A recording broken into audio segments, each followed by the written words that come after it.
Welcome back to AWS Partners Unplugged, the podcast where we break down the newest AWS innovation and discuss how they can create opportunities for our partners and customers. I'm Igor, and I'm joined, as always, by the brilliant Sri, ready to tackle business implications of the massive reInvent 2025 announcement we've just seen and been to. Hey, this is our very first podcast for 2026, and I want to start off by wishing our listeners and eventually viewers a very happy 2026, and to you, Igor, a very happy new year. Thank you very much for initiating this great start of 2026. It truly was an incredible week in Las Vegas. There were all kinds of launches, great launches that are setting the stage for our customers' business in 2026 and beyond. And I'm particularly excited to discuss how these innovations help our partners in three areas: building their solutions, scaling the solutions up, and transforming their businesses in the cloud. Well, thank you, Sri. Let's start with the category that arguably saw the most groundbreaking technical innovation: artificial intelligence. We saw a huge expansion in the Amazon Nova family, particularly with the introduction of Amazon Nova Omni. Technically speaking, Omni is significant because it's an all-in-one model for multimodal reasoning and image generation. This means it supports text, images, videos, and speech inputs while generating both text and image outputs. This integrated approach drastically simplifies the infrastructure required for complex generative AI applications. Absolutely. Look, multimodal capability, I'm saying in a very understated manner, is key.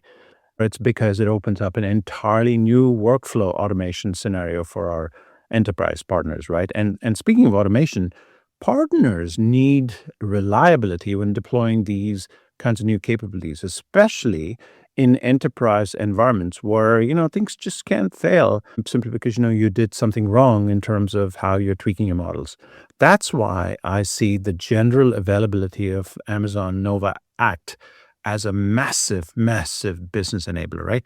Nova Act helps developers build AI agents that automate browser-based tasks like QA testing, for instance. Or let's say if you're an insurance company, you're form filling, you're searching. If you're, let's say, a travel company, you're booking. Crucially, for all of these enterprise customers, it offers over 90% reliability for these kinds of deployments. And the reliability element of Nova Act is a great technical benchmark, in fact.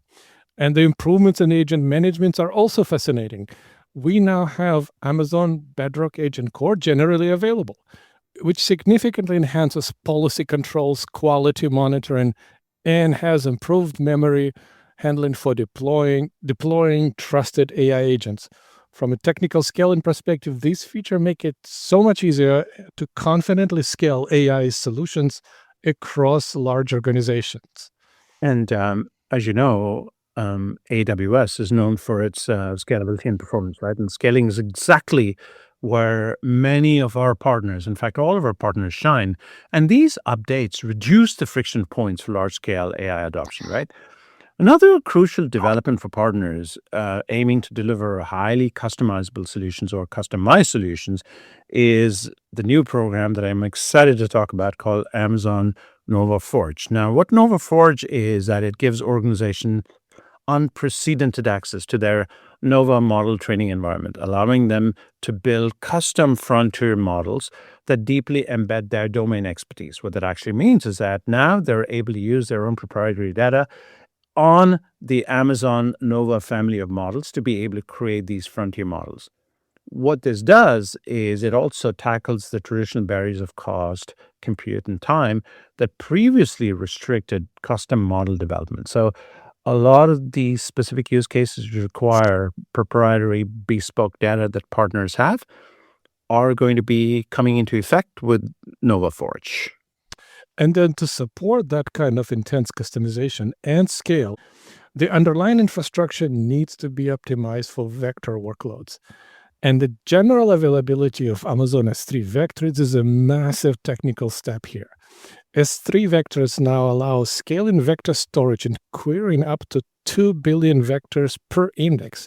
Even Wow. more impressive for high performance application is the ability to achieve 100 millisecond query latency, all while potentially reducing cost up to 90% compared to specialized databases. That combination of performance, scale, and cost reduction is technically transformative. Because you think about it, like if you have a traditional architecture, you would have to worry about the trade-off of your latency versus how much knowledge you can have. With S3 vectors, you have a huge storage you could take advantage of. I'm just blown away by the fact that there are 2 billion vectors per index, right? I think you and I have spoken in the past in my previous life as a data scientist when working on nearest neighbor models. The total data set size was so small, I'm too embarrassed even to admit it. 2 billion vectors per index, just mind boggling in terms of what it can do in terms of insights. But to your point, cost efficiency is a fantastic segue into our discussion on compute and data efficiency. While the AI news dominated, or rather was dominated in terms of infrastructure updates, which are arguably very foundational for partner success. The broad range of workloads our partners manage, the introduction of Graviton 5, is significant because it is the company's most powerful and efficient CPU, which we saw unveiled at the conference, offering the best price performance. But if a partner is focusing, let's say, on cutting edge AI training, the availability of the Trainium 3 Ultra server family is a game changer, in my opinion. I love Graviton 5 and Graviton in general. It's amazing we're already in the 5th generation of Graviton. But the Trainium 3 Ultra servers are powered by AWS first 3 nanometer AI chip. I know everybody's fighting for foundry capacity with TSMC to get these chips produced. So this chip allows customers to train and deploy AI models much faster and at a lower cost. Additionally, for partners working on unique memory-intensive workloads like electronic design automation or specific database tasks, there's a new Amazon EC2X AEDZ, quite a alphabet soup there, instances that are now available. These instances, powered by 5th generation AMD EPYC processors family, can deliver up to 5 gigahertz processor speed and 3 terabytes of memory. It's quite unbelievable. It is quite a mouthful. Amazon EC2X beats instances, but they're very powerful. These specialized chips, the beauty about these specialized chips, right, is that, look, customers don't come to us and say every customer has the same environment. That's absolutely not true, and it's asinine to even claim that. So these chips and instances give our partners the tools to optimize performance for every specific customer requirement, ensuring they maintain cost efficiency and providing flexibility. That's, to me, is a big advantage of these new class of chips. We also saw some fantastic developer experience enhancements, like the introduction of AWS Lambda durable functions. From a technical point of view, this is huge because developers can now build applications that reliably coordinate multiple steps over extended periods of time, from seconds to up to a year. Can you imagine Lambda running for a year? Crucially, they aren't paying for the idle compute time when the function is waiting for the external events or human decision. That's a huge cost saving. Yeah, but that's the beauty, right? That ability that you just mentioned to coordinate reliable, extended workflows ties perfectly into the area which I think is very important that I want to highlight, which is migration and modernization. Many partners specialize in helping organizations crush technical debt, either through legacy systems or infrastructure that has run its course. The new AI-powered service that we unveiled, called AWS Transform Custom, helps modernize enterprise applications at scale. So what does it mean? By learning an organization's patterns and automating transformations, you can cut your execution time by up to 80%. Imagine if you have a process running for a day, now it's significantly reduced that process to about 20% of what it actually took, which is about 4.5 hours. To me, that's amazing. Yeah, cutting execution time by 80% is an incredibly efficient boost. I actually love this thing because it kind of affects our partners. Partners have a choice now: either build their own migration modernization products, services, techniques, They can leverage AWS Transform Custom. There are already pre-built transformation and capabilities, but also partners can develop their own. In situations where a partner needs code-to-code transformation, they can achieve rapid transformation across various repositories, various types of code, and you're not limited because there is That's right. LLM under the hood. I agree. And let's say a partner specializes in legacy systems, and there are quite a few of them that we work with on a regular basis. The updates to AWS Transform are very crucial. We now have a full stack Windows modernization capabilities that can modernize complete Windows applications up to 5 times faster. And don't take my word for it. Customers and partners are certainly welcome to test it out themselves.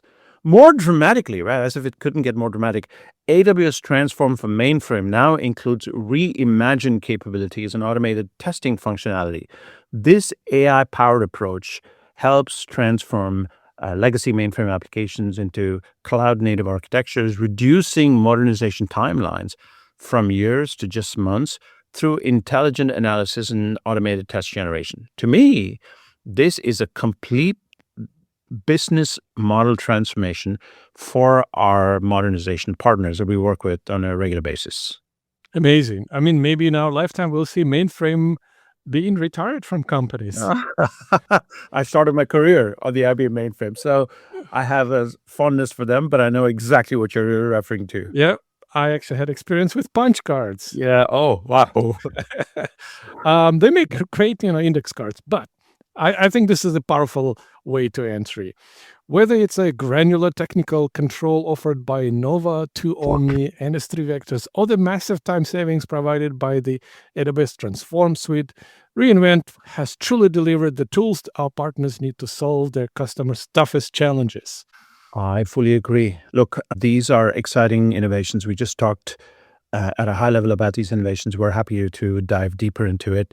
I want to thank our listeners for joining us in this episode of AWS Partners Unplugged. We're going to go into more detail in 2026 about these various technologies. And before I leave, my favorite part of every podcast is to leave you with a recommendation. Today, I'm rereading, for some reason, John Steinbeck's Grapes of Wrath, simply because, I took a pilgrimage with my family to Monterey, the aquarium. There was a big statue of his. So Grapes of Wrath is my recommendation. Desert Island classic. I knew you're going to stump me with this, so I'm prepared as well. Ah. I actually finished reading a Malcolm Gladwell's follow-up to his seminal book, follow-up to his original Tipping Point, The Tipping Point Revenge. He just released a book. It's a worthy reading. I love Malcolm Gladwell. He also did Blink, and I need to go back and reread all those things. Yeah, it's actually called Revenge of the Tipping Point. Awesome reading. The following up and reading it. We look forward to connecting with all of you next time. Thank you, my friend Igor. Thank you, Sri. Till next time.